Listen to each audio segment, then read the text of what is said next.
Today I'm going to make a coffee flavoured Victorian sponge cake. Now sponge cakes have been out for years, very popular cake, a very easy one to make as well. It's one of the first cakes I baked years back now, and the ingredients are really straightforward, really simple. You have flour, your self-raising flour, you have caster sugar, you have butter, and you have eggs, and that's your basics. You can put some extra bits and pieces in there, as I'm going to today with some coffee flavouring. But basically, that's your ingredients: your flour, your sugar, your butter, and your eggs. And the way I often remember this is really it's double the ingredients to half the eggs. So what does that mean? Well, if you're working in, as I often do with this particular recipe, in ounces, if I go with, let's say, 6 ounces of flour, 6 ounces of sugar, 6 ounces of butter, I would only go with 3 eggs, half the eggs. If you want to double that, then 12, 12, 12 and 6. So that's an easy way to remember it, as far as I'm concerned, that it's double the ingredients in their weight to half the amount of eggs. And on that principle, that should be quite an easy one to remember. So we're going to produce this, and so we're going to add some coffee flavouring. There's also extra things you can add in there as well, vanilla essence and that sort of thing you can add into as well if you so wish. But your basic principles, your basic recipe ingredients are those 4 items. So let's give this a go. Okay, so let's just get washed up to start with.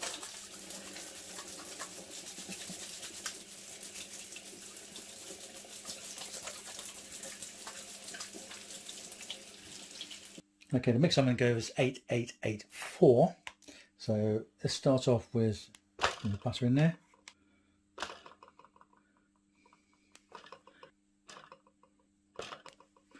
And we do it nearly there.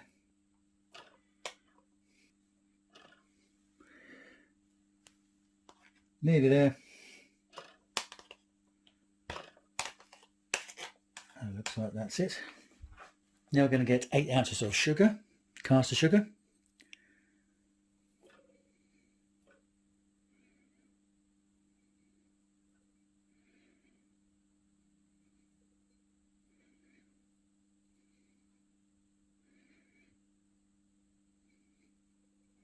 and the sugar, we'll tip that in with the butter, and then we just want to start mixing this up to give it sort of a creamy, buttery, sugary paste. Now with this, some butters it's a bit more difficult to work with. This one's not so bad, but yeah, sometimes it might be an idea to leave the butter out of the fridge for a little while to soften it up.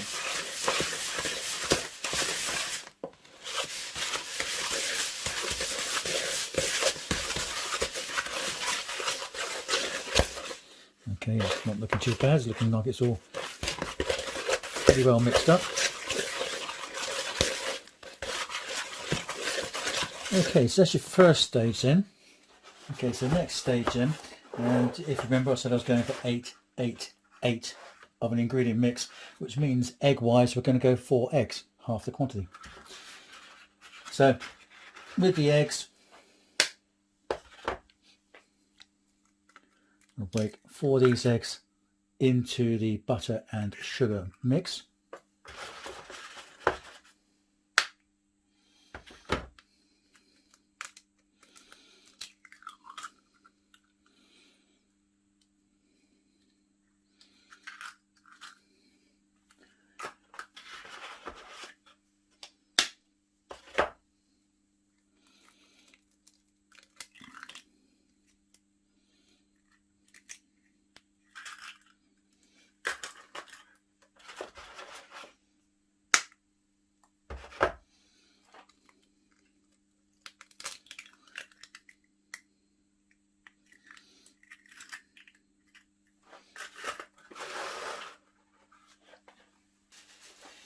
Right, and then mix all this in to get a nice sort of, again, a bit more of a runny but a creamy sort of mix. So let's break those eggs up first.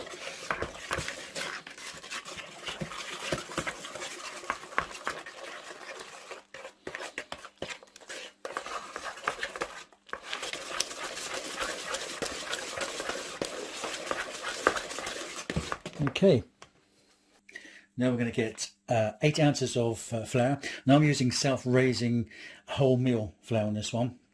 Again, it's up to you which flour you'd like to use, but this one I find quite nice.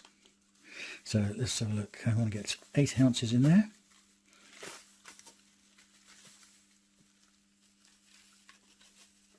Which looks like that's about it.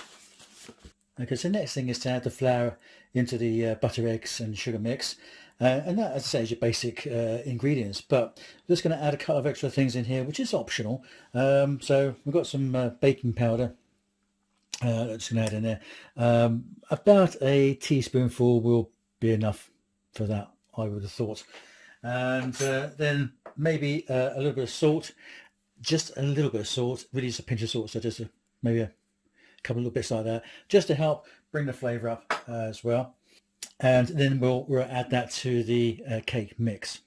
When I add the flour to the butter, sugar and egg mix, I usually use a sieve and put it in a few stages at a time, not the whole lot, and just really shake it out.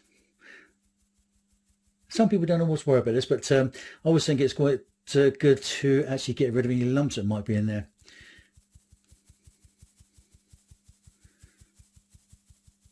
Okay, that'll do for now. We'll sort some more in a minute. Give that a bit of a mix up, mix that in.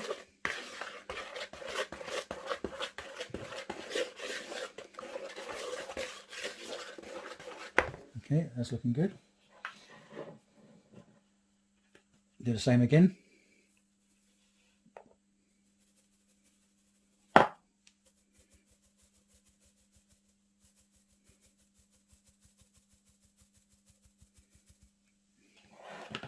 Do for that for now, and just carry on like this until you've got all your flour mixed in with your other ingredients.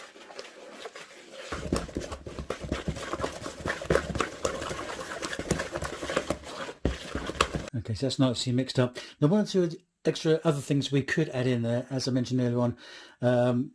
You can add extras in there, so we're going to put some vanilla extract in there. It's a bit of a vanilla-y flavour.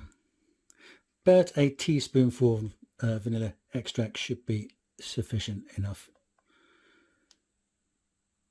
Okay, we'll add that in there, and then we'll mix that up as well.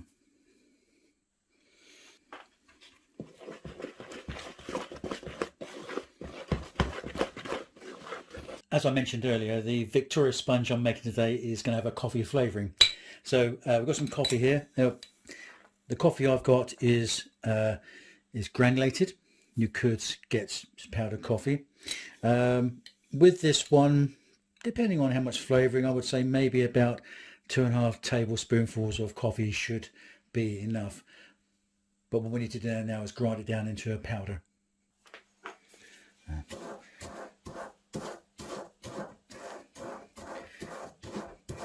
The easiest way would be to buy just a instant coffee powder.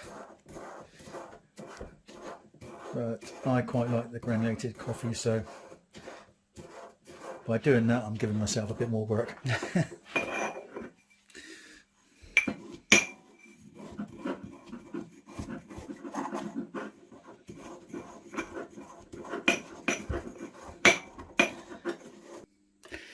Okay, so this just to add the coffee to the cake mix.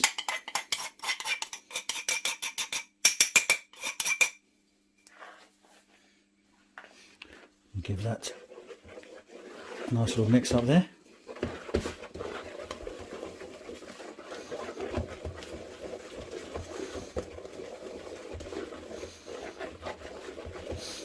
Smell that coffee. Okay, so I'm just going to have a bit more of a mix up with the electric whisk, just to make sure everything's all mixed up together nicely.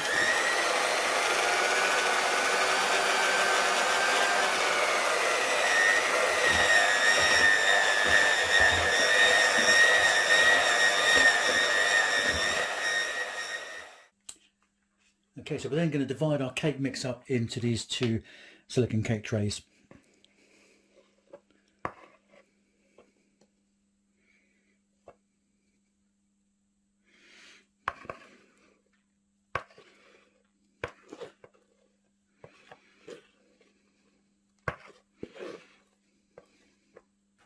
Okay, ready to go in the oven. Okay, we'll place these in the preheated oven. And depending on which room you've got in your oven, as to whether you can get both of these on the top shelf, or in my case it's a standard sized oven, so one into the second shelf and the other cake sandwich into the top shelf. With the oven now preheated, turn the temperature down to about gas marked 4 and then check them again in about 20 minutes. Okay, so we just have to wait for it to cook now. Now, quite a few ovens will cook hotter at the top, so keep an eye on this. It's quite possible that you're going to have to rotate the cake sponges around. Right, the top sandwich sponge is now all cooked up, looking very nice, so let's put that to one side.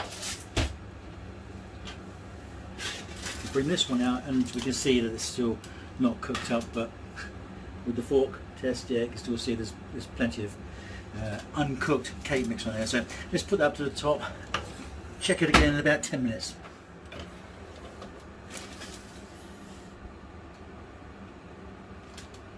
Right, that's done. Good. We'll leave these for a while now to cool down before we come back to them. We now have our two halves of the Victoria sponge, which we need to sandwich together, but we need to make up a filling first. The cake sandwich filler that I'm going to go with is butter icing. So we're going to put some butter into a bowl, about 4 ounces. So with the icing sugar, just sprinkle that over the butter. Depends how much you want to put on there, just for whatever it tastes like. I usually put a generous amount of icing over the butter. Okay, let's see how that does. Okay, and then you want to mix it into the butter again to make it sort of a nice sort of creamy mixture.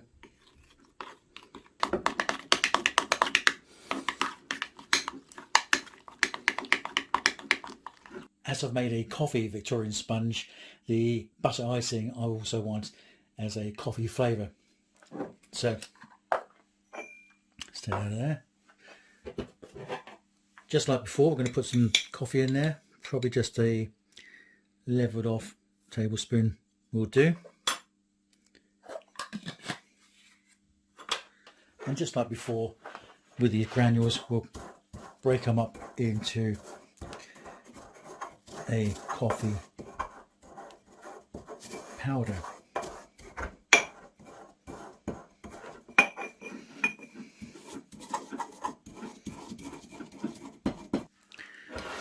Bring our icing back in.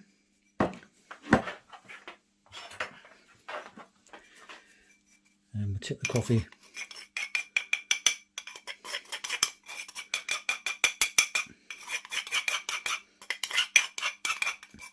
into there. Good. And then we'll mix this all around as well.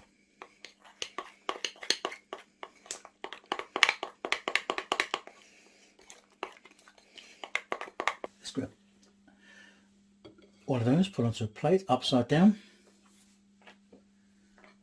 Then we get our coffee flavoured butter icing.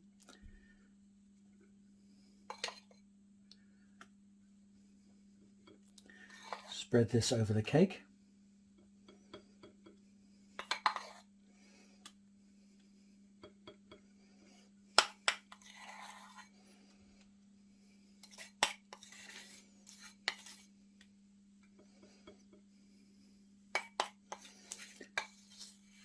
Okay, I'm not putting it right out to the edges because when you put the top layer of the cake on, push that out. So we'll put the top layer on there, just kind of push it down, and you can see the butter icing in the middle of the cake there. There's our coffee Victoria sponge sandwich cake. But just to finish that off, we're going to put some icing on top, just loosely sieve it on the top there.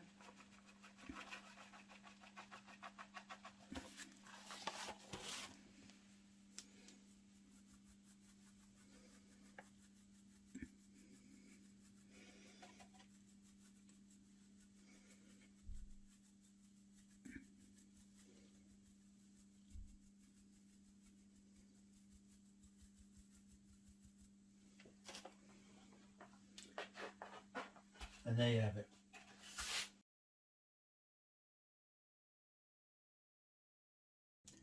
The traditional Victoria sponge cake.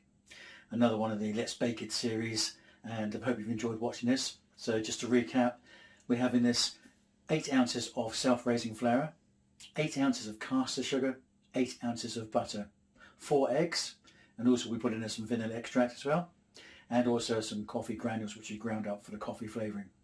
And then to finish it up, as a sandwich filler, we put butter icing in there again with coffee for flavouring. So I hope you've enjoyed watching this video. If you have, please give it a thumbs up. And if you'd like to see more in this series, please hit that subscribe button. Thank you for watching.